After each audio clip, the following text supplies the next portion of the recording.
أعوذ بالله من الشيطان الرجيم بسم الله الرحمن الرحيم رب اشرح لي صدري ويسر لي أمري واحلل عقدة من لساني يفقه قولي رب زدني علما اللهم فقهنا في الدين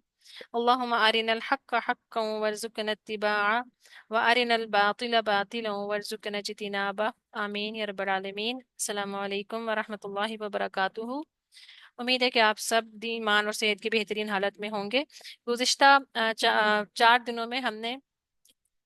اتباع سنت کے جو ہم نے اسباق لیے ہیں، اس میں ہم نے یہ جانا کہ سنت رسول صلی اللہ علیہ وسلم کی کیا اہمیت ہے،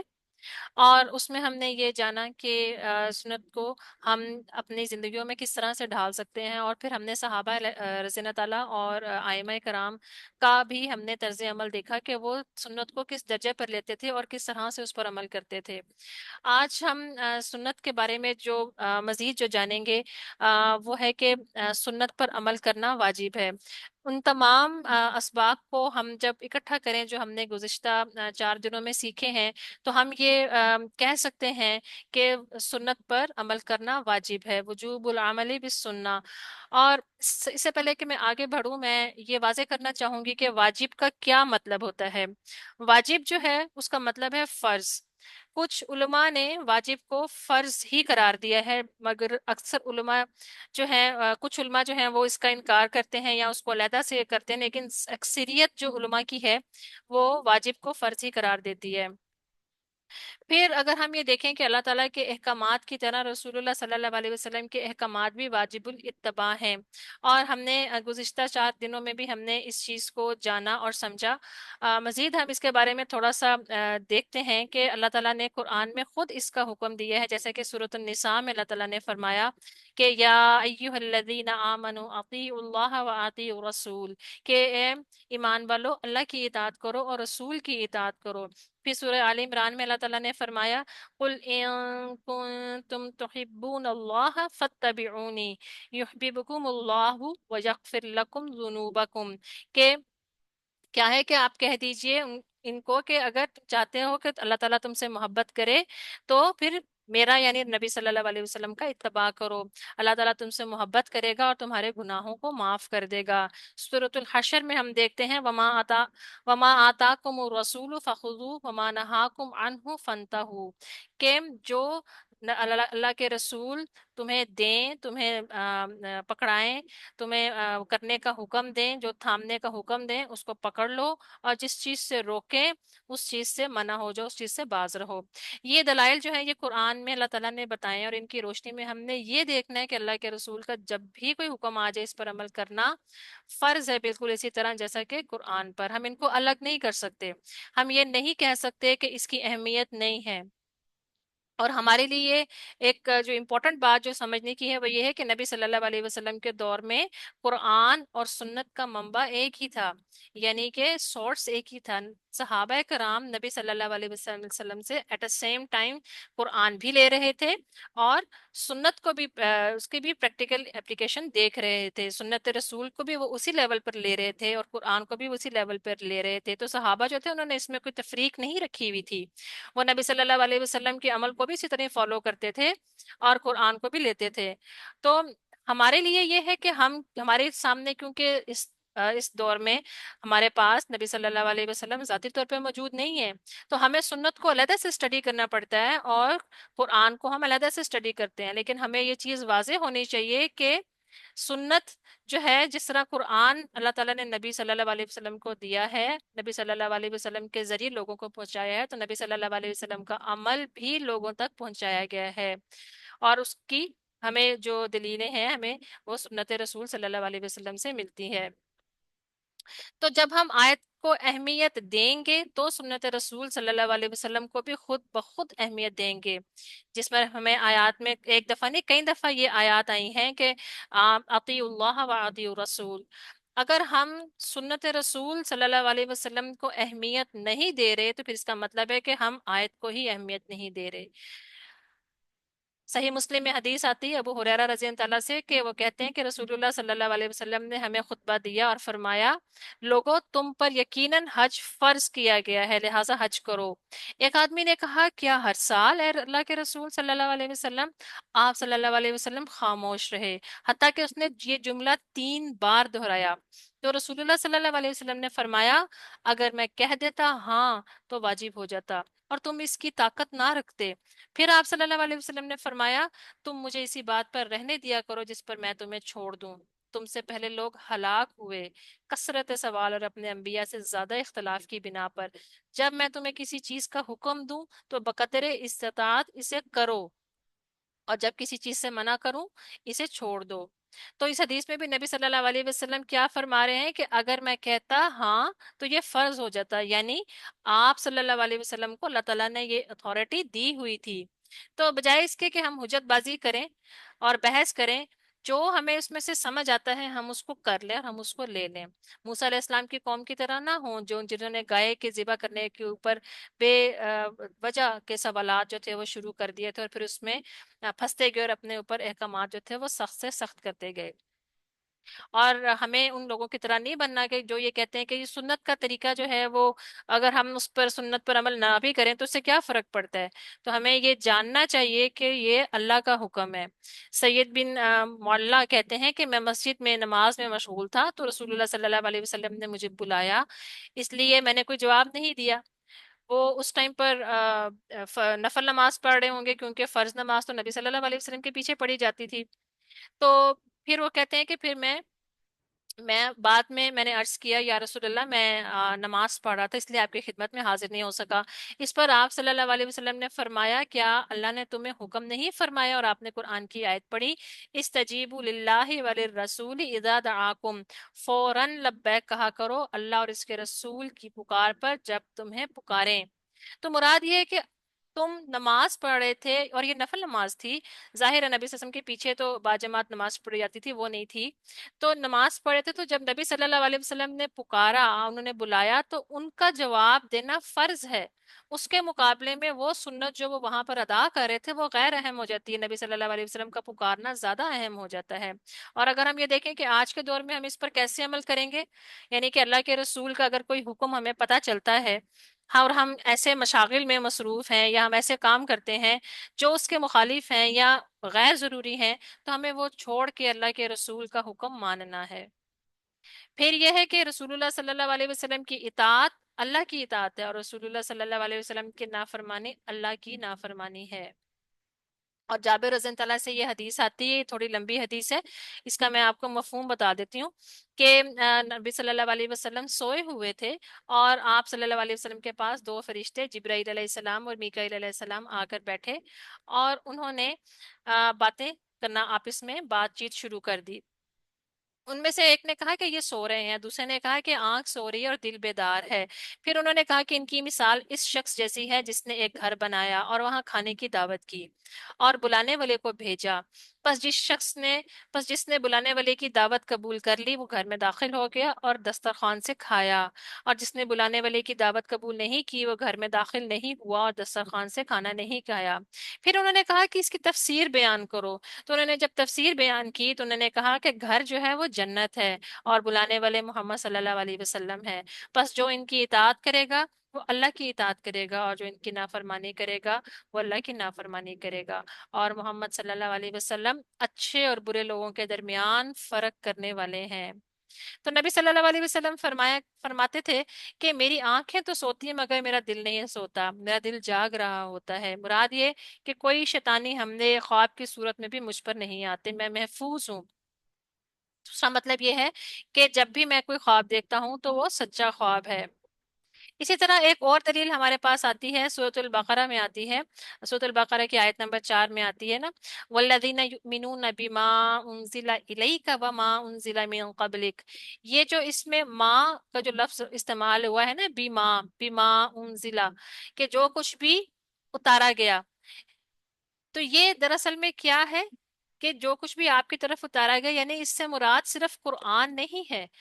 اس سے مراد قرآن اور اس کے علاوہ جو کچھ بھی ہے، تو جو کچھ میں سے مراد جو ہے وہ حکمت ہے، وہ سنت ہے جو آپ صلی اللہ علیہ وسلم کو دی گئی، آپ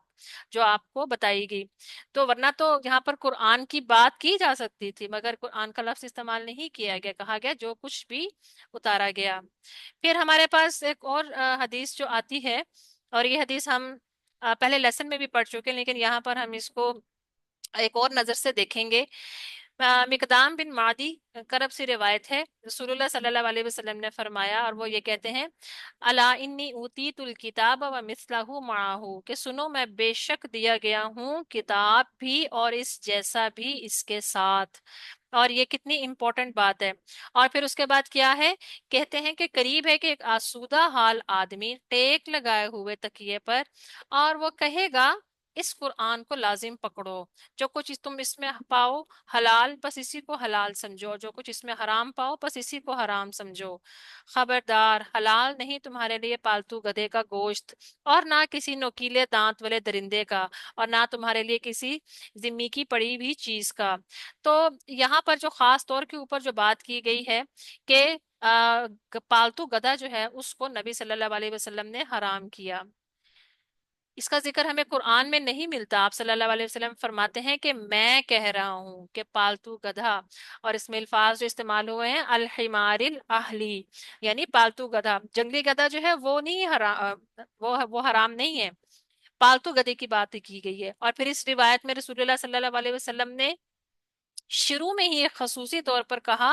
کہ لوگوں یاد رکھو، الا اوتیت الکتاب و مثلہ معہ، کہ میں کتاب بھی دیا گیا ہوں اور اس جیسا اور بھی اس کے ساتھ۔ تو قرآن ہی کی طرح ایک اور چیز جو اللہ تعالیٰ نے نبی صلی اللہ علیہ وسلم کو دی ہے، جس کا ذکر ہم قرآن میں بھی پڑھ چکے ہیں، وَيُعَلِّمُهُمُ الْكِتَابَ وَالْحِكْمَةَ، اور کتاب اور حکمت۔ اگر حکمت جو ہے وہ کتاب سے علیحدہ نہ ہوتی تو پھر اس کے درمیان واو لگانے کی ضرورت نہیں تھی، لیکن اللہ تعالیٰ نے یہاں پر بھی خاص طور پر کہا ہے کہ یعلمہم الکتاب والحکمت، یعنی اللہ نے مجھ پر قرآن نازل کیا ہے اور اس کے ساتھ یہ حکمت بھی دی ہے۔ پھر ہم یہ دیکھتے ہیں کہ اگر ہم نماز کو لے لیتے ہیں، اور ہم یہ جانتے ہیں کہ اللہ تعالیٰ نے معراج پر نبی صلی اللہ علیہ وسلم کو نماز کا تحفہ دیا، اور جب معراج سے نبی صلی اللہ علیہ وسلم واپس آئے تو اسی صبح سیدنا جبریل علیہ السلام تشریف لائے، اور انہوں نے آپ کو فجر کی نماز پڑھائی، اور اسی طرح ہی باقی 5 نمازیں بھی وہ بار بار آئے ان نمازوں کے ٹائم میں اور آپ کو پڑھائی، اور وہ جب آئے وہ اول وقت میں آئے ان نمازوں کے لیے۔ دوسرے دن پھر جبریل علیہ السلام آئے اور ان نمازوں کے جو لیٹ اوقات تھے، یعنی فجر کا جو تھا لیٹ ٹائم، ظہر کا لیٹ ٹائم، اور ان تمام نمازوں کے لیٹ اوقات میں آئے اور وہ نمازیں نبی صلی اللہ علیہ وسلم کو پڑھائیں۔ تو یہ 10 نمازیں جب انہوں نے 2 دنوں میں پڑھا دیں تو جاتے ہوئے یہ فرمایا اللہ کے رسول، ان دونوں نمازوں کے درمیان کا جو وقت ہے یہ ہے نماز کا وقت۔ اب اگر ہم یہ دیکھیں تو یہ ڈیٹیل ہمیں قرآن میں نہیں ملتی،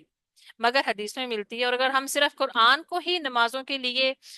لیں تو پھر ہم نماز کیسے پڑھ سکتے ہیں؟ پھر یہ ہے کہ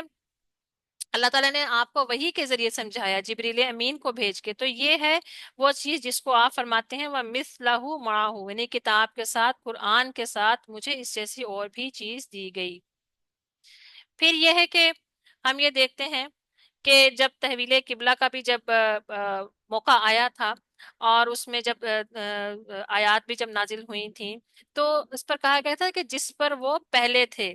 ٹھیک ہے، سَيَقُولُ السُّفَهَاءُ مِنَ النَّاسِ مَا وَلَّاهُمْ عَنْ قِبْلَتِهِمْ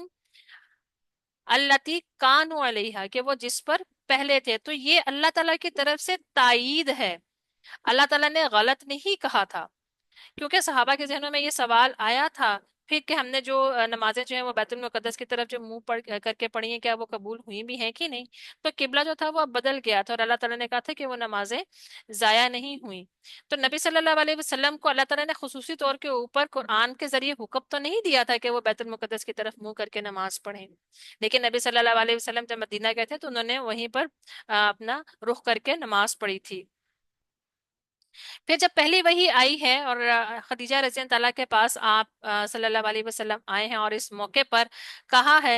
ان کو سارا واقعہ سنایا، تو انہوں نے آپ صلی اللہ علیہ وسلم نے اس موقع پر ان کو یہ نہیں کہا کہ مجھ پر یہ قرآن اترا ہے اور تم اس کو مانو، آپ صلی اللہ علیہ وسلم نے ایسا کچھ بھی نہیں کہا. اگر ہم پورا واقعہ بھی جب ہم دیکھتے ہیں اور ہم جانتے ہیں کہ خدیجہ رضی اللہ کیا قرآن کو پہلے مان رہی ہیں یا آپ کی بات کو پہلے مان رہی ہیں. آپ صلی اللہ علیہ وسلم نے پہلے اپنے اوپر جو ان کے ساتھ جو واقعہ ہوا پہلے وہ بتایا، اور پھر اس کے بعد بتایا کہ یہ مجھے یہ کہا گیا ہے. تو خدیجہ رضی اللہ عنہا نے پہلے اس بات کا اقرار کیا، تو پھر اگلی بات جو تھی وہ مانی گئی، پھر قرآن مانا گیا. تو اگر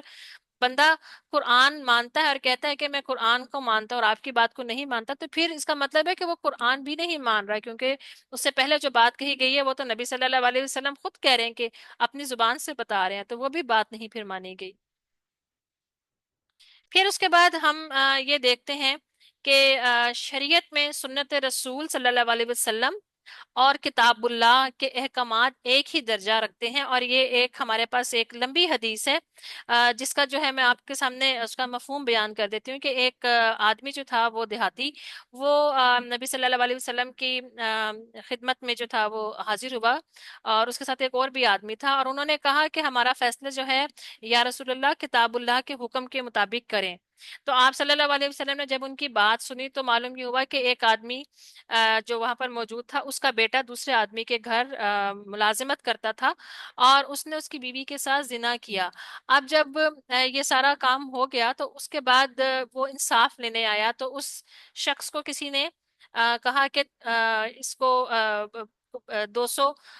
بکریاں اور کچھ اور اس طرح کا چیزیں دینے کے لیے کہا، جو اس نے پہلے دے دی تھی. لیکن بعد میں ان کو کسی نے بتایا کہ اس طرح کا یہ فیصلہ نہیں ہوگا، تمہارے بیٹے کو جو ہے وہ بیٹے کو اور اس عورت کو رجم کیا جائے گا. لہٰذا وہ دونوں نبی صلی اللہ علیہ وسلم کے پاس آئے اور ان کو کہا کہ کتاب کے مطابق ہمارے درمیان فیصلہ کریں. تو اب کیا ہوا کہ اللہ تعالیٰ نبی صلی اللہ علیہ وسلم نے جو ہے وہ فیصلہ کیا، اور لڑکا تھا وہ چونکہ شادی شدہ نہیں تھا، وہ ان میرڈ تھا، اور عورت جو تھی وہ شادی شدہ تھی. تو نبی صلی اللہ علیہ وسلم نے اس لڑکے کو 100 کوڑے لگانے کا حکم دیا، اور اس عورت کو سنسار کرنے کا حکم دیا. اور اس میں پھر ہمیں یہاں پر جو بات جو ہمارے لیے ہے وہ یہ ہے کہ اس آدمی نے کہا تھا کہ میں آپ ہمارے درمیان کتاب اللہ کے مطابق فیصلہ کریں، اللہ کی کتاب کے مطابق فیصلہ کریں. اور نبی صلی اللہ علیہ وسلم نے اس کے جواب میں کہا تھا کہ میں اللہ کی کتاب کے مطابق ہی فیصلہ کروں گا. اور اگر ہم دیکھیں تو رجم کا جو ہے سزا جو ہے وہ قرآن میں ہمیں نہیں ملتی،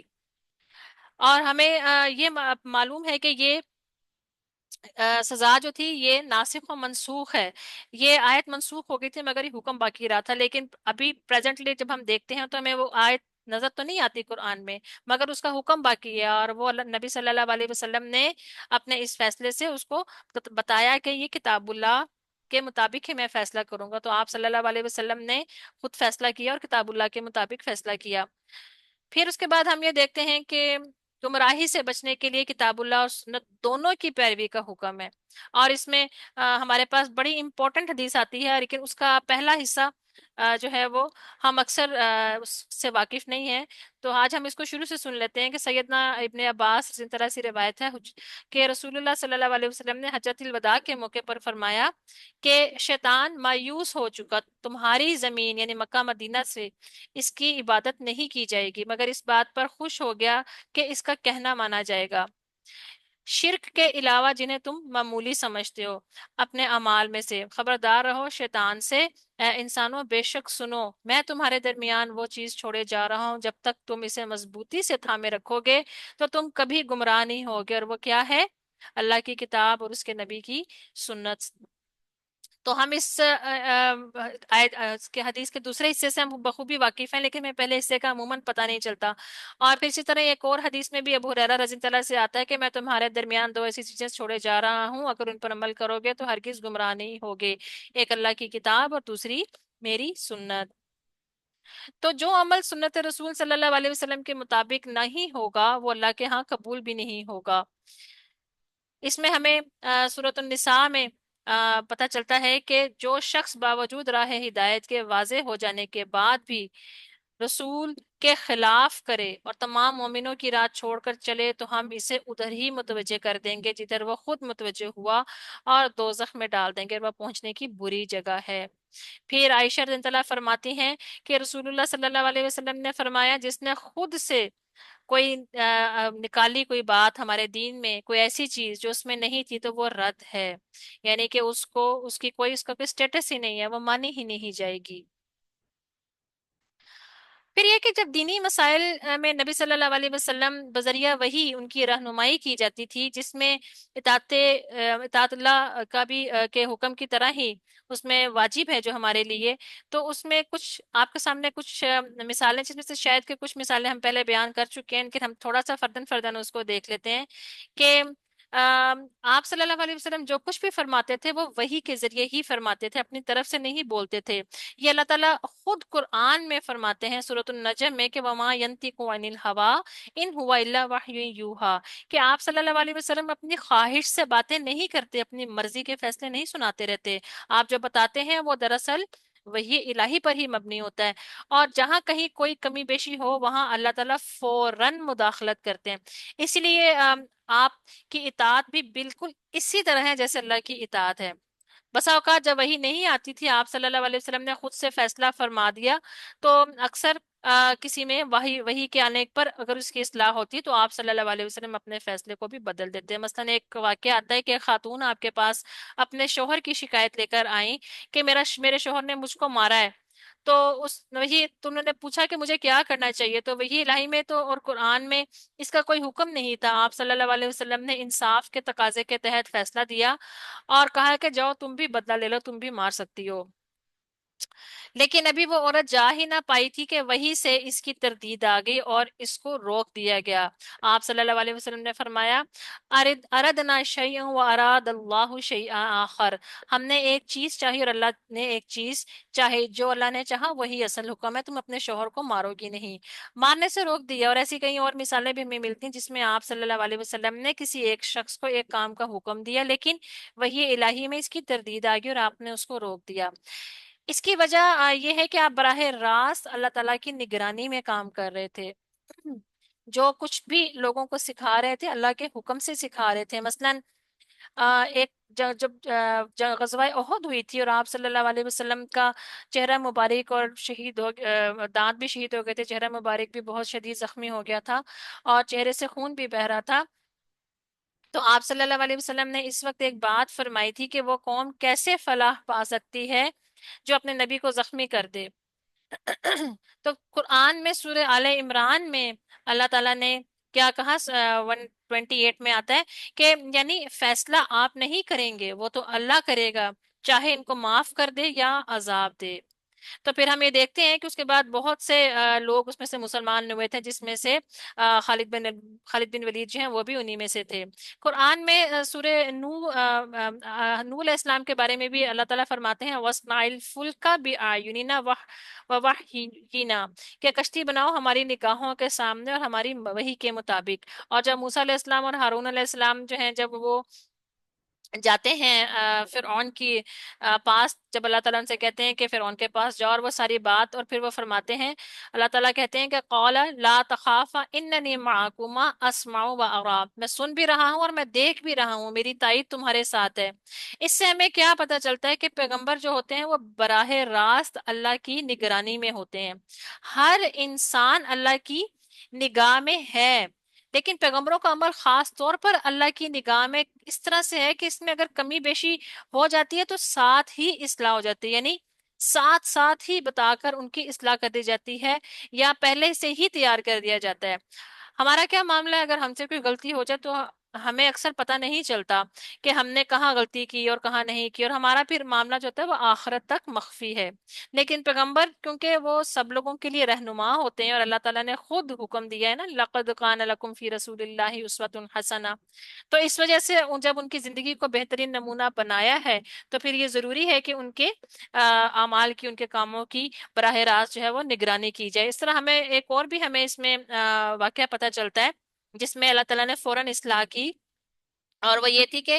آپ صلی اللہ علیہ وسلم کو شہد پسند تھا، ازواج کی کسی بات کی وجہ سے آپ نے اس کو اپنے لیے حرام کیا، تو اللہ تعالیٰ نے فوراً مداخلت کی، اور سورہ التحریم کی آیت نمبر 1 میں اللہ تعالیٰ نے فرما دیا کہ یا ایھا النبی لما تحرم ما احل اللہ لک۔ اس سے کیا پتہ چلتا ہے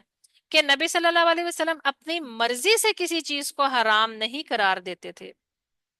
اگر قرآن کی آیت میں کوئی چیز حرام نہ بھی ہو اور حدیث میں وہ چیز حرام قرار دی جا رہی ہو تو وہ بھی نس میں شمار ہوگی، حرمت کا سبب ہوگی۔ مثلاً کچلیوں والے جانور جو ہیں، ان کا کھانا حرام ہے، یہ قرآن میں کدھر ہے؟ حدیث میں تو نہیں ہے۔ اور ایسی تمام چیزیں جو آپ نے حرام کی، مطلب گدھے کا گوشت کا ذکر جو قرآن میں نہیں ہے، اور اس کی تردید، یعنی کہ کوئی بھی ہم دیکھتے ہیں کہ اسلامی شریعت میں اللہ تعالیٰ کی طرف سے کوئی اگر حکم نہیں آیا، مگر حدیث میں اگر وہ چیز موجود ہے جس میں آپ نے کسی چیز کو حلال کیا، کسی چیز کو حرام ٹھہرایا، تو وہ ہمارے لیے وہی حکم ہوگا۔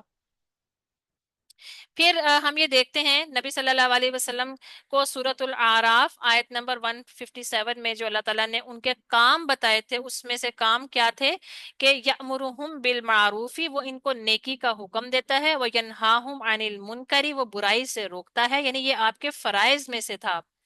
وَيُحِلُّ لَهُمُ الطَّيِّبَاتِ، اور ان کے لیے پاکیزہ چیزیں حلال کرتے ہیں۔ وَيُحَرِّمُ عَلَيْهِمُ الْخَبَائِثَ، اور ناپاک چیزیں ان کے لیے حرام کرتے ہیں۔ وَيَضَعُ عَنْهُمْ إِصْرَهُمْ وَالْأَغْلَالَ، کہ اور ان کے اوپر سے بوجھ ہٹاتے ہیں، الَّتِي كَانَتْ عَلَيْهِمْ، یعنی کہ جو پابندیاں اور جو طوق لوگوں نے خود سے لگا رکھی ہوتی ہیں، وہ انہوں نے اپنے آپ کو جکڑا ہوا ہوتا ہے، تو پیغمبر ان کو ان چیزوں سے آزاد کرتے ہیں۔ تو دین مکمل ہی نہیں ہوتا جب تک اس معاملے میں اللہ کی کتاب کے علاوہ نبی صلی اللہ علیہ وسلم کی سنت کو سامنے نہ رکھا جائے، اس کو قبول نہ کیا جائے۔ اور ہم نے اس میں کافی مثالیں جو ہیں وہ پہلے بھی دیکھی ہیں، اور آج بھی ہم نے اس کو سنا ہے۔ پھر اس کے علاوہ ہم دیکھتے ہیں کہ سورۃ المجادلہ کا بڑا مشہور واقعہ ہے خولہ بنت ثعلبہ کا، کہ جب وہ نبی صلی اللہ علیہ وسلم کے سامنے اپنی شکایت لے کر آئی تھیں، جب ان کے شوہر نے ان سے زہار کر دیا تھا۔ زہار کا مطلب یہ کہ ان کو ایک طرح سے طلاق دے دی تھی۔ تو اس کے بعد اس وقت اللہ نبی صلی اللہ علیہ وسلم نے اس ٹائم تک کہا تھا کہ اس کے بارے میں کوئی جو ہے وہ آیتیں تو نہیں اتری اس ٹائم، جو معاشرے کا رواج تھا اس کے مطابق تو آپ نے کہہ دیا تھا کہ اس میں تو یہ علیحدگی ہی ہے، مگر اللہ تعالیٰ نے پھر پورے کا پورا جو ہے وہ قانون اتارا، اور پھر ایسے لوگ جو اس طرح کا معاملہ کرتے ہیں ان کے لیے باقاعدہ کفارہ اور ان کے لیے سزا دی گئی کہ وہ اس طرح کا الفاظ اور اس طرح کا جو ہے وہ رویہ نہیں رکھیں گے۔ پھر ہم دیکھتے ہیں ایک بہت امپورٹنٹ واقعہ آتا ہے، لعان کا واقعہ آتا ہے، جس میں ایک صحابی نے اپنی بیوی کو ایک غیر مرد کے ساتھ دیکھا، یعنی دیکھنے سے مراد صرف یہ نہیں کہ دیکھا بلکہ زنا مراد ہے یہاں سے۔ اور پھر اس کے بعد کیا ہوا کہ وہ صحابی آپ صلی اللہ علیہ وسلم کے پاس آئے اور کہا کہ اگر کوئی شخص اپنی بیوی کو اس طرح سے دیکھے اس حالت میں، تو اگر اس کی غیرت جو ہے وہ اس کو مجبور کرے کہ وہ اس کو قتل کر دے، تو پھر آپ صلی اللہ علیہ وسلم اسے قصاص میں قتل کروا دیں گے۔ اور کیونکہ جب تک وہ چار گواہ نہ لائے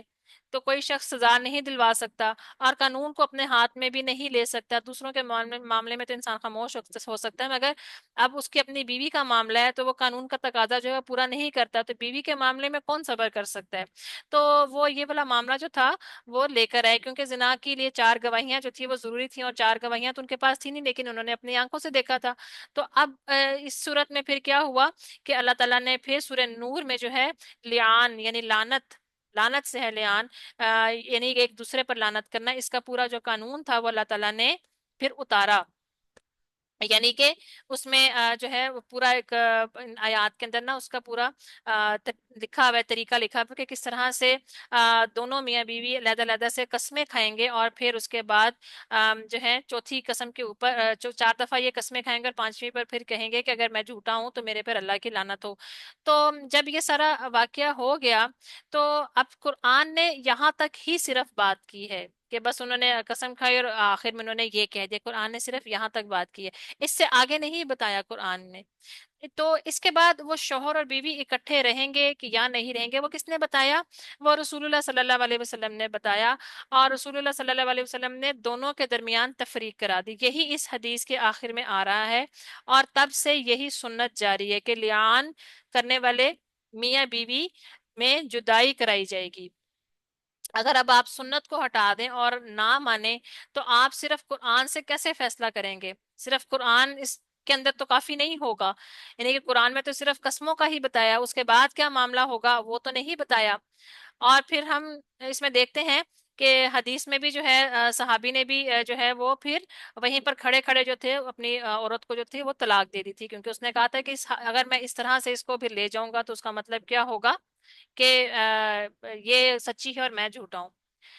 تو اللہ تعالیٰ نے نبی صلی اللہ علیہ وسلم نے اس کے بعد جو ہے جو طریقہ تھا وہ آپ صلی اللہ علیہ وسلم نے بتایا۔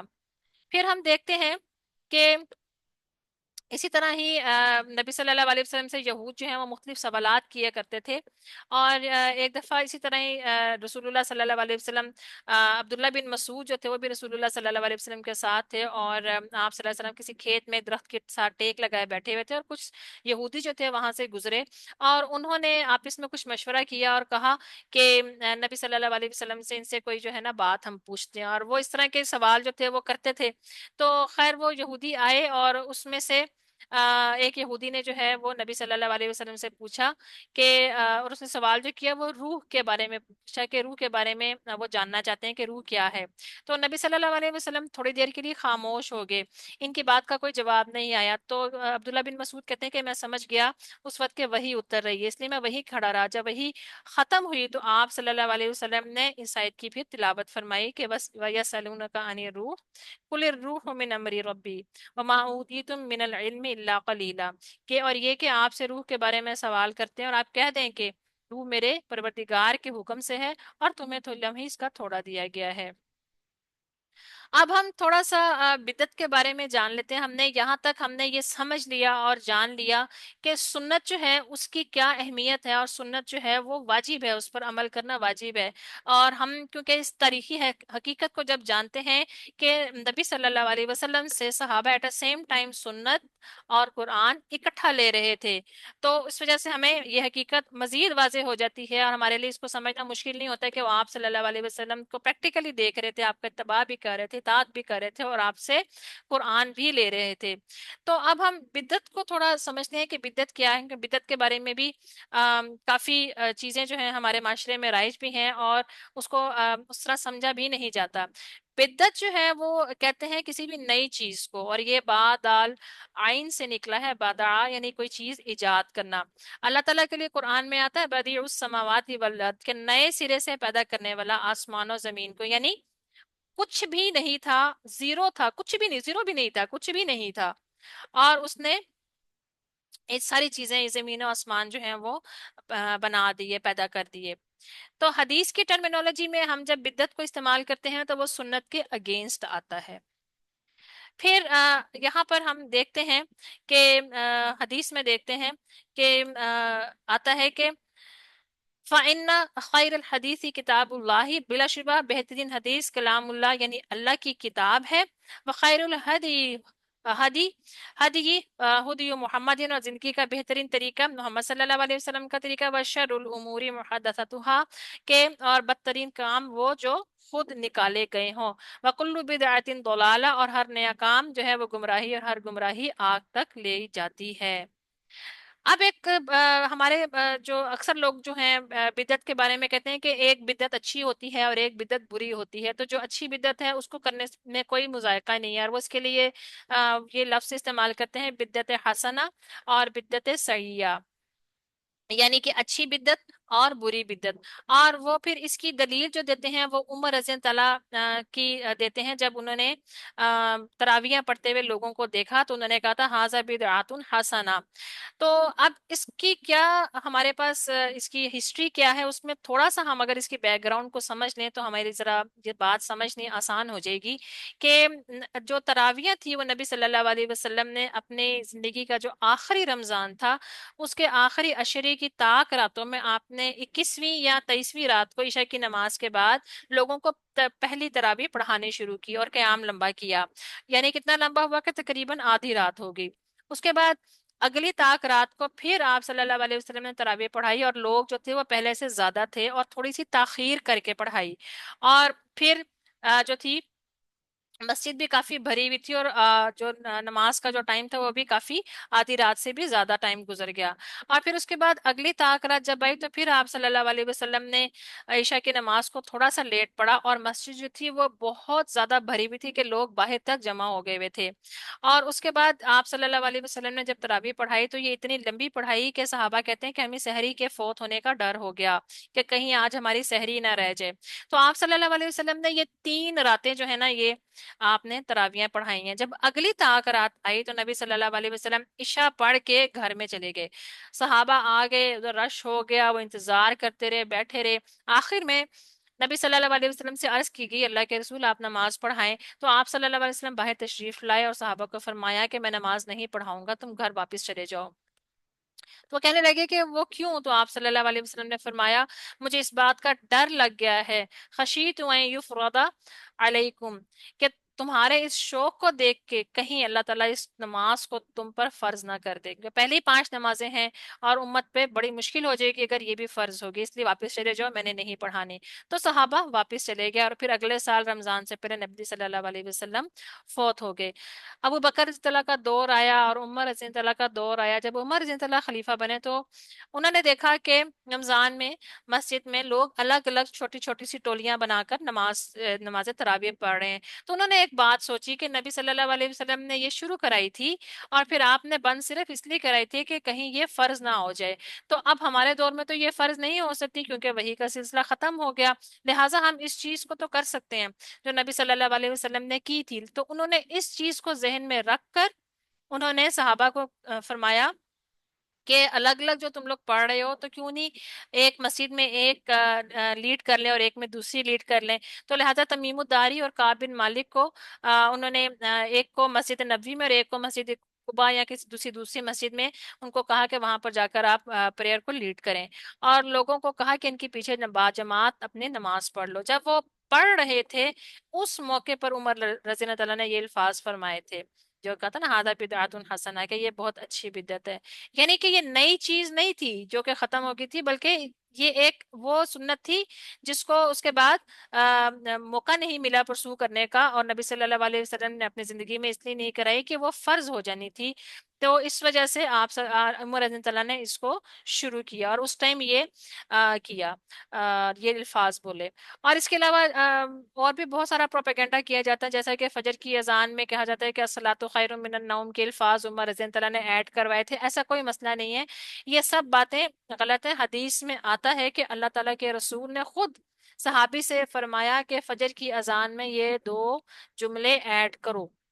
اور اسے 2 دفعہ کہا کرو، یہ نبی صلی اللہ علیہ وسلم نے خود کروائے ہیں۔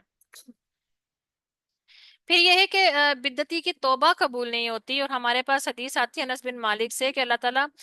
رسول اللہ صلی اللہ علیہ وسلم نے فرمایا کہ اللہ تعالیٰ توبہ قبول نہیں کرتا ہر بدعتی کی جب تک کہ وہ بدعت چھوڑ نہ دے۔ آپ صلی اللہ علیہ وسلم کے دور میں بھی بدعت شروع ہو گئی تھی اور آپ اس سے لوگوں کو بچاتے تھے۔ مثال کے طور پر نبی صلی اللہ علیہ وسلم گھر میں تشریف فرمائے، ام المومنین بھی گھر میں موجود ہیں، اور گھر کا کیونکہ دروازے پکے اس ٹائم پہ نہیں ہوتے تھے، پردہ لٹک رہا ہوتا تھا، تو پردہ ذرا تھوڑا سا ہوا سے اڑا تو آگے سامنے سے ایک بوڑھی عورت گزری، تو ام المومنین نے کہا کہ یہ وہ خاتون ہے جو کہ بڑی مشہور ہیں اور ان کا یہ رات کو بڑا لمبا قیام کرتی ہیں، جب تھک جاتی ہیں تو ایک رسی باندھ لیتی ہیں دیواروں کے دیواروں کے درمیان اور اس کا سہارا لے کر کھڑی ہوتی ہیں اور قرآن پڑھتی رہتی ہیں یہاں تک کہ فجر کرتی ہیں۔ تو آپ صلی اللہ علیہ وسلم نے کہا کہ اس سے یہ کہو کہ ان چیزوں کی اللہ تعالیٰ کو کوئی ضرورت نہیں ہے، جتنا آرام سے کر سکتی ہو اتنا کرو، نہیں کر سکتی تو چھوڑ دو۔ اسی طرح ہی ایک اور آتا ہے، واقعہ آتا ہے کہ ایک صاحب آئے اور وہ مسجد میں اس طرح سے آئے کہ اپنے دونوں جوان بیٹوں کے کندھوں پر انہوں نے ہاتھ رکھے ہوئے تھے اور پاؤں گھسیٹ گھسیٹ کے جا رہے تھے۔ تو آپ صلی اللہ علیہ وسلم نے پوچھا کہ ان کو کیا ہوا، تو وہ کہنے لگے کہ انہوں نے منت مانی ہے کہ میں اسی طرح اپنے دونوں جوان بیٹوں کے کندھوں پر ہاتھ رکھ کے مدینہ سے پیدل جاؤں گا مکہ اور حج کروں گا، اور حج کر کے پھر اسی طرح واپس آؤں گا۔ تو اب سوچنے کی بات یہ ہے کہ کیا دین اس طرح کی ایک اپنے اوپر ایک غیر ایک فضول قسم کی جو سختی ڈالنا کہ اس کو پسند کرتا ہے؟ ہمارے دین نے تو ہمارا دین تو آسان ہے۔ اور پھر یہ کہ اپنے بیٹوں کو بھی اس نے مصیبت میں ڈالا ہوا ہے، اور انسان جو یہ خود ٹھیک طرح سے چل سکتا ہے مگر وہ کیا یہ ظاہر کرا رہا ہے کہ اللہ تعالیٰ کہ میں کتنی مشکل میں، ایک ظاہری اپنے اوپر خود مشکل ڈال کے کہ میں کتنی تکلیف میں آ رہا ہوں، تو اللہ تعالیٰ کو اس چیز کی ضرورت نہیں ہے. یعنی کہ ایسی مشکلیں اور ایسے اپنے اوپر وہ لبادے اوڑھ لینے اور اپنے آپ کو جان بوجھ کے اس مشکل میں ڈالنا، اللہ تعالیٰ کو ان کی ضرورت نہیں ہے. تو نبی صلی اللہ علیہ وسلم نے اس کو منع کیا، اور بچوں بیٹوں کو کہا کہ تم لوگ جاؤ، اور اس کو کہا کہ تم خود سواری پکڑو اور جاؤ، جا کر اپنا حج خود کرو. اللہ تعالیٰ کو یہ ضرورت نہیں ہے ایسے تکلفات کی. یعنی کہ آج کے دور میں بھی اگر آپ یہ دیکھیں نا، تو لوگ ایسا سوچتے ہیں کہ ہم کوئی ایسا کوئی بڑا منفرد سا، بڑا کوئی ڈھونڈ ڈھان کے کوئی ایسا نیک اپنی طرف سے نیکی کا کام ایسا نکال کے کریں جو کسی نے بھی نہ کیا ہو، بڑا منفرد سا ہو، اور جس میں ہمارے بارے میں یہ کہا جائے کہ دیکھو بھی اس نے کتنا بڑا کوئی کام کیا ہے. تو اللہ تعالیٰ کو اس چیز کی کوئی ضرورت نہیں ہے، کیونکہ دین مکمل ہے. پھر ہمارے بارے میں کیا اس میں بدعتی کے بارے میں کیا ایک بڑی مشہور حدیث آتی ہے کہ قیامت کے روز بدعتی حوض کوثر کے پانی سے محروم رہے گا. قیامت کے دن رسول اللہ صلی اللہ علیہ وسلم بدعتیوں سے شدید اظہار بیزاری فرمائیں گے. اور اس میں حدیث آتی ہے کہ میں حوض کوثر پر تم سے پہلے رہوں گا، جو وہاں پہنچے گا تو اس کا پانی پیے گا، اور جو اس کا پانی پی لے گا وہ اس کے بعد کبھی پیاسا نہیں ہوگا. میرے پاس ایسے لوگ بھی آئیں گے جنہیں میں پہچانتا ہوں گا اور وہ مجھے پہچانتے ہوں گے. اور پھر میرے یعنی کہ پہچان کس طرح، وضو کے نشان جو ہیں وہ بھی چمک رہے ہوں گے. تو ایسے لوگوں کے حال حلیے جو ہیں وہ ملتے جلتے ہوں گے امت محمدی صلی اللہ علیہ وسلم سے. پھر میرے اور ان کے درمیان پردہ ڈال دیا جائے گا. تو جن صحابی جو راوی ہیں انہوں نے کہا کہ جب میں یہ حدیث میں نے بیان کی تو انہوں نے کہا کہ یہ لوگ وہ کہیں گے کہ نبی صلی اللہ علیہ وسلم آگے بڑھیں گے اور وہ کہیں گے کہ یہ لوگ مجھ سے ہیں. نبی صلی اللہ علیہ وسلم سے اس وقت کہا جائے گا آپ کو معلوم نہیں آپ کے بعد انہوں نے کیا تبدیلیاں کر دی تھیں. میں کہوں گا سحقن کے دوری ہو دوری ہو، اور ان کے لیے جنہوں نے میرے بعد میرے دین میں تبدیلیاں کر دیں. یعنی کہ نفرت کا اظہار ہوگا اور آپ صلی اللہ علیہ وسلم دیکھنا بھی نہیں چاہیں گے اس آدمی کو، اور کجا یہ کہ وہ جو ہے حوض کوثر کا پانی پی سکے. اور اگر آپ یہاں سے اندازہ لگا لیں کہ اگر اس کو نبی صلی اللہ علیہ وسلم نے روزے قیامت اپنے سے دور کر دیا اور حوض کوثر کا پانی نصیب نہیں کیا تو پھر اس کا ٹھکانہ کیا ہوگا، جو کہ ساری زندگی جو ہے وہ یہ سمجھ کے کام کرتا رہا کہ وہ نیکیاں کر رہا ہے، وہ نیکیاں اکٹھا کر رہا ہے. تو یہ اظہار ہوگا نبی صلی اللہ علیہ وسلم کا ایسے لوگوں کے بارے میں جنہوں نے دین میں نئی محدثات یعنی بدعات جو ہیں وہ گھڑ لی ہیں اور لوگوں کے اندر ان کو جاری کر دیا. اور یہ واقعی ایک زیادہ جو ہے نا بڑی مصیبت ہے، کیونکہ بدعت جو ہے، بدعت جاری کرنے والے پر اللہ کی، فرشتوں کی اور سارے انسانوں کی لعنت. اور یہ بخاری مسلم دونوں میں یہ حدیث جو ہے نا یہ آتی ہے. اس میں حدیث میں آتا ہے کہ رسول اللہ صلی اللہ علیہ وسلم نے مدینہ منورہ کو بھی حرمت والا شہر قرار دیا. فرمایا کہ ہاں فلاں جگہ یعنی عیر سے لے کر سور تک جو ہے وہ حرمت ہے، اس علاقے کا درخت نہیں کاٹا جائے گا. جس نے اس کی حدود میں کوئی نئی بات کی پیدا کی اس پر اللہ کی، فرشتوں کی اور تمام انسانوں کی لعنت ہے. اور آج سے ہم اگر تھوڑا سا اس کا ہسٹوریکل بیک گراؤنڈ بھی دیکھیں تو ترکوں کے دور میں ایک گورنر نے جو ہے خانہ کعبہ میں 4 مسلح جو تھے وہ بنا دیے تھے، اور وہاں پر چاروں آئمہ کرام کی جو تھی نماز ہوتی تھی. ایک امام کے پیچھے نماز پڑھی جا رہی ہوتی تھی، دوسرے 3 انتظار کرتے تھے، اور دنیا یہ تماشا دیکھتی تھی کہ یہ کیا ہو رہا ہے. پھر یہ ہے کہ جنت البقیع جو تھی قبرستان جو ہے وہاں پر بھی لوگوں نے عجیب و غریب کام کرنے شروع کر دیے تھے. اور آج بھی اب تو خیر ان چیزوں کے اوپر اس طرح سے نہیں، اب تو یہ چیزیں کلیئر ہو گئی ہوئی ہیں. لیکن یہ ہے کہ اگر آج بھی اگر ہم دیکھیں تو مسجد نبوی میں جب لوگ جاتے ہیں اور وہاں پر نماز ہو رہی ہو تو بعض لوگ وہاں پر نماز نہیں پڑھتے، وہ کہتے ہیں کہ یہاں پر فاطمہ رضی اللہ عنہا کی قبر ہے. اسی طرح کچھ اور لوگ جو اہل بیت کے لوگوں کی قبریں جو ہیں وہ ان کی طرف رخ کر کے نماز پڑھتے ہیں. یعنی کہ وہ کیا کرتے ہیں کہ مسجد نبوی میں نبی صلی اللہ علیہ وسلم کی جو قبر کے آگے ایک جو تھوڑا سا ایک جگہ بنی ہوئی، ایک تھڑا سا جو بنا ہوا ہے، وہاں پر لوگ جو ہیں اس پر بیٹھ جاتے ہیں اور بیٹھے رہتے ہیں اور قبر مبارک کی طرف روضہ رسول کی طرف دیکھتے رہتے ہیں. اور اس طرح سمجھتے ہیں کہ جس طرح وہ کوئی بہت بڑا اپنا ٹائم جو ہے نا اس کو دیکھ کے جو ہے نا نیکی حاصل کر رہے ہیں، بڑا قیمتی اس وقت کو سمجھتے ہیں. تو اور وہ دیکھتے رہتے ہیں کہ شاید ہماری بگڑی بنا دے، اور پھر اب تو پابندیاں، لیکن پہلے جا کر کاغذوں پہ درخواستیں لکھ کر تو وہ جالیوں کے اندر ڈال دیتے تھے، اور کچھ لوگ جو تھے جو وہاں پر جو کچھ عہدے دار تھے، ان میں پاکستانی بھی تھے، تو وہ کہتے تھے ہم نے جب وہ جا کے کاغذات ہم جب وہ کبھی جالیاں جب کھول کے جاتے تھے اندر اور کاغذات دیکھتے تھے، تو اس کے اوپر عجیب و غریب سی جو ہے نا وہ چیزیں لکھی ہوتی تھیں کہ یا رسول اللہ میرا 18واں گریڈ ہے، مجھے 19واں نہیں مل رہا، مجھے 19واں دلا دیجئے، یا یہ کہ میری بگڑی بنا دیجئے، میرے پاس زمین ہے، میرا مکان بنوا دیجئے۔ تو مطلب اب ہم یہ دیکھیں کہ ہم یہ کر کیا رہے ہیں، ہم اول تو ہم اس طرح سے مانگ نہیں سکتے، اور پھر ہم دنیا کی چیزیں ہی مانگ رہے ہیں، اور ہم اس طرح کی امیدیں لگا کر بیٹھے ہوئے ہیں۔ مطلب اگر اب ہم تھوڑی دیر کے لیے بھی یہ سوچیں کہ اگر کوئی بھی وہاں پر جاتا ہے اور اتنا پیسہ، اپنی طاقت، بعض لوگ تو اپنی زندگی کی پوری زندگی کی جمع پونجی لگا کر وہاں پر جاتے ہیں، اور وہاں پر جا کر بھی اگر وہ اس چیز کو سمجھ نہیں پائے کہ انہوں نے وہاں پر کرنا کیا ہے، اور وہ شرکیہ عمل کر کے آگے، تو پھر اس کا مطلب ہے کہ ان کا وہ سفر، سارا مال، پیسہ، طاقت، انرجی، جتنی بھی چیزیں لگائی ہیں وہ سب ضائع ہو گئی۔ تو ہمیں ان چیزوں کو بہت زیادہ جو ہے وہ سیریسلی لینا چاہیے، ہمیں سمجھنا چاہیے ان چیزوں کو۔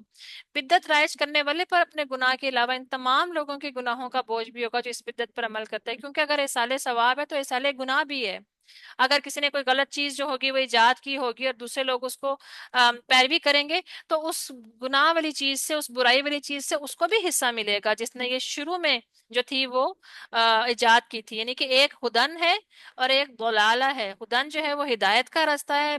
ہدایت کی طرف بلانا ہے، اور ضلالہ جو ہے وہ اصالِ گناہ ہے، برائی کی طرف بلانا ہے۔ اور آج کل سوشل میڈیا کا دور ہے، ہر کوئی سوشل میڈیا کے اوپر اپنے آپ کو ایکٹیو ظاہر کرنا چاہتا ہے، ایکٹیو بنانا چاہتا ہے، اور پھر اس کے ذریعے مال کمانا چاہتا ہے، اور اس مال کی ہرس اور ہوس کی دوڑ میں وہ یہ بھول گیا ہے کہ یہ اس میں ہم نے کوئی حلال بھی کمانا ہے یا حرام بھی کمانا ہے، اور وہ اس کے ایسے دوڑ میں جو ہے نا وہ لگا ہوا ہے کہ ہم یہ دیکھتے ہیں کہ کیا بڑا، کیا بچہ، کیا بوڑھا عجیب و غریب چیزیں جو ہیں وہ اس میں کرتے ہیں، اور ان کو یہ اس چیز کا ذرا ادراک نہیں کہ آپ نے اگر سوشل میڈیا کے اوپر جو چیز ڈال دی ہے، یہ آپ کے مرنے کے بعد بھی یہ عمل جاری رہے گا، اور وہ گناہ کا سلسلہ جو ہے وہ جب تک یہ چیز قائم ہے تب تک وہ قائم رہے گا۔ تو بڑی احتیاط کی ضرورت ہے کہ آپ اگر کوئی بھی چیز، اگر کسی کو لائک بھی کرتے ہیں، آپ کے پاس کوئی حدیث آتی ہے، کوئی چیز آتی ہے، آپ اس کو ضرور ایک دفعہ چیک کر لیا کیجئے، پوچھ لیا کیجئے کہ کیا یہ اوتھینٹک ہے کہ نہیں ہے، تاکہ آپ کے ہاتھوں سے کوئی غلط چیز جو ہے وہ آگے نہ جائے۔ کیونکہ وہ اس جتنا ہم اس میں آسانی دیکھتے ہیں سوشل میڈیا میں کہ ہمارے لیے ایک بات بڑے آرام سے دوسرے تک پہنچانا آسان ہے، لیکن اسی اتنا ہی گناہ بھی آسان ہو گیا ہوا ہے، اسی طرح ہی گناہ بھی اتنا ہی آسان ہے کہ ہمیں صرف ایک کلک کرنے کی اس میں دیر ہے، اور ہمارا کھاتے کے اندر کس طرح جو گناہ بھی جلدی جلدی لکھے جا سکتے ہیں۔ تو بدعت اختیار کرنے والے لوگ سنتوں سے محروم کر دیے جاتے ہیں۔ اس میں حدیث یہ آتی ہے کہ حسان بن عطیہ اللہ فرماتے ہیں کہ کوئی ایجاد کرتا نہیں، کوئی ایجاد کرتا دین میں کوئی بدعت، مگر جو لوگ دین میں کوئی بدعت اختیار کرتے ہیں اللہ اٹھا لیتا ہے ان میں سے اسی قدر سنت، اور وہ نہیں لوٹاتا وہ سنت پھر ان لوگوں میں قیامت تک۔ یعنی کہ حقیقت یہی ہے کہ جہاں بدعت آتی ہے سنت وہاں سے ختم ہو جاتی ہے۔ وجہ یہ ہے کہ بدعتی آدمی اپنی بدعت پر اتنا یقین کرتا ہے، وہ یہ کہتا ہے کہ یہ کام جو میں کر رہا ہوں یہ ثواب کا کام ہے، اور وہ جب ایک چیز کو ثواب سمجھ کے کر رہا ہوگا تو وہ اس کو کیسے چھوڑے گا؟ اس کے لیے تو وہ چیز بہت زیادہ اہمیت کی حامل ہے، اجر و ثواب کی حامل ہے، اور وہ سنت کی طرف اس وجہ سے اس کے لیے پلٹنا جو ہے وہ مشکل ہو جاتا ہے۔ اور پھر یہ کہ دوسرے گناہوں کے نسبت بدعت جو ہے وہ شیطان کو بہت محبوب ہے۔ سفیان ثوری رحمۃ اللہ فرماتے ہیں کہ شیطان کو گناہ کے مقابلے میں بدعت زیادہ محبوب ہے،